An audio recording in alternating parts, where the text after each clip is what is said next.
Worldwide movement, peace, love, respect. Steelers game prep. Big King Sadiq, your host, for the final week of the regular season. Steelers game prep. Pittsburgh Steelers versus the Cincinnati Bengals. Week 18. Here we go. All right, y'all. I'm going to make this fast and sweet, right? We know we are looking at week number 18, right? Last week of the season. 17th game for your Pittsburgh Steelers as they are sitting at 10-6 and still have a slight chance and a slight door ajar for a potential win of the division, depending on what happens with the Baltimore Ravens and their game at 4:30 p.m., I believe, today. But what lies ahead of them for sure is the playoffs, right? 2024 playoffs. Your Pittsburgh Steelers are in. Unfortunately, they're now coming off of 3 consecutive losses. The only such skid they've had this entire year, but we know that this was going to be the toughest stretch of the schedule. They went through it. It was what it was. It is what it is. Today is a new day and a new challenge indeed in the Cincinnati Bengals. Now, the Pittsburgh Steelers did and have most recently played the Bengals just 4 weeks ago. The Steelers emerging victorious in what was a shootout in Cincinnati. As we approach this Week 18 matchup, the final game of the year, I'm sure the Pittsburgh Steelers would like to see a different outcome, certainly not a shootout, in that they would like to see their defense do a lot better, right, and produce a lot better and keep the opponent under 20 points for sure. So that's the task at hand. Let's see what it looks like on the field with some of the tendencies that each team has accrued so far with only one game remaining in the season, right? I'm just going to run through these quickly. And again, these teams just played 4 weeks ago. It's only been a statistical increase for both teams of 4 weeks worth of production. And let's see what it looks like now. The Bengals come in with a pass rush rate looking like 67% pass and 32% rush, right? Where the Pittsburgh Steelers, a little bit more balanced, a lot more balanced actually, at 54% pass and 45% rush. Average depth of target for the Cincinnati Bengals, 7.3 yards. The Steelers at 8 yards. Pass distribution in terms of what direction each team is targeting at what percent of their passing game. The Bengals are passing toward the left of the hashes 34% of the time, right down the middle at 22% of the time, and toward the right of the hashes or the right sidelines 42% of the time. The Pittsburgh Steelers are passing to the left sidelines at 45% of the time. Down the middle, still a little on the low side, but up to 16% for the Steelers, and then 37% toward the right sidelines, right? So probably you'd say certainly more even distribution on the part of the Bengals. As far as what eligibles, Tomlinism, had to squeeze one in real quick. What eligibles the Cincinnati Bengals are targeting? Wide receivers 60% of the time, tight ends 24% of the time, and running backs 15% of the time, right? Whereas with the Pittsburgh Steelers, you have the wide receivers targeted 50% of the time, excuse me, tight ends 25% of the time, and running backs 24% of the time. So you would definitely have to say more even distribution on the part of the Steelers. All right. Taking a look at the running game, the Cincinnati Bengals, in terms of whether they're rushing toward the left hashes or the right hashes, it's left 48% of the time, and toward the right sidelines 51% of the time, right?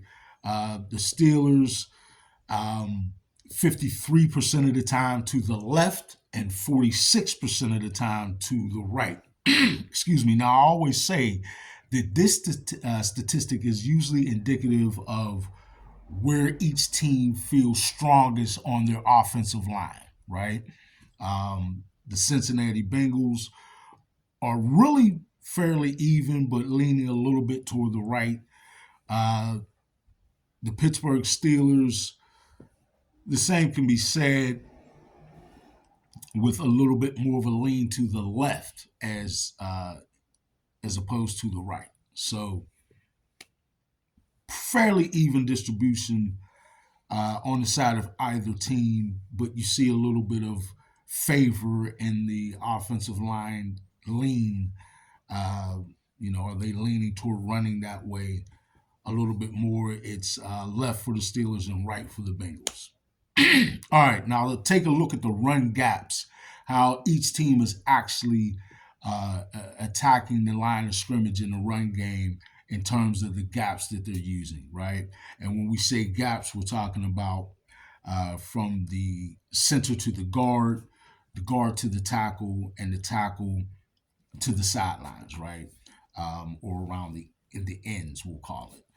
All right, so for the Cincinnati Bengals, they're rushing the ball toward the guards 44% of the time, between the guard and the tackle 30% of the time, and the tackle and the sidelines are getting it around the ends 25% of the time.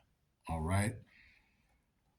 For the Pittsburgh Steelers, first of all, for the Bengals, that's fairly even distribution, although you would have to say there's a very clear lean toward rushing it right there, which is actually pretty good, down the middle between the center and the guard at 44% of the time. So that's actually pretty good if you like interior rushing. With the Steelers, it's a little bit more evenly distributed, with 36% of the time running the ball toward the guards, 36% of the time running it toward the tackles, and 27% of the time around the ends, right, to the sidelines. All right, the only other thing we'll look at offensively for each team is how daring or how frequently each team is willing to actually push the envelope a little bit and be more daring on offense and go for it on fourth down. All right. The Cincinnati Bengals go for it at 18.7% of the time, and the Pittsburgh Steelers much less at 13.5% of the time. All right. Just a quick rundown. Now, the Pittsburgh Steelers have definitely, in this 3-game losing streak, had a 3-game defensive slump, right? To put it no other way, or a bit of a regress. So their stats look a little bit different. The Bengals, opposing quarterback percentage, completion percentage, 65.5, right? Which is kind of on par for the year. Whereas though the Steelers, opposing quarterback completion percentage is up to 64.4%. Not an area you want to see increase in that way. All right. Opponents' points per game. The Cincinnati Bengals at 26.1, and the Pittsburgh Steelers at 20 and a half points, 20.5. Passing yards yielded per game, 230 on the part of the Bengals, 226.9 on the part of the Steelers. Rushing yards yielded per game, 128 on the part of the Bengals. The Pittsburgh Steelers at 100.6. Still fairly decent as a run defense, but that area has slipped as well for the Steelers. Interceptions for the Bengals defense stand at 15, actually pretty good. And the Pittsburgh Steelers a little bit higher at 16, right? Sacks on the year, the Bengals actually a slight bit higher at 32 sacks, where the Steelers come in with only 31 and a half sacks, down for them in terms of their typical annual output. All right, so there you have pretty much the tail of the tape. You know what it is. If the Ravens lose in the game preceding the Steelers game, then the Steelers are essentially playing for nothing, as they're already in the playoffs and will not have an opportunity to win the division, right? It's that simple. If the Ravens should lose, then the Steelers have an opportunity to win the division by beating the Bengals.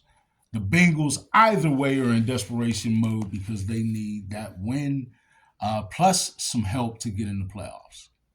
All right, there you have it. That's exactly what we're looking at. We know this has the potential to be a very fiery and chippy game. Let's see exactly what happens on the field. Last week, folks, last week of the season for the Pittsburgh Steelers in 2024. Next stop, the playoffs, man. We about to see it. All right. This has been Steelers Game Prep, the final week of the season, week 18. Pittsburgh Steelers versus the Cincinnati Bengals. Big King Sadiq. Worldwide movement, peace, love, respect. Steelers Nation, let's rise. I'm out.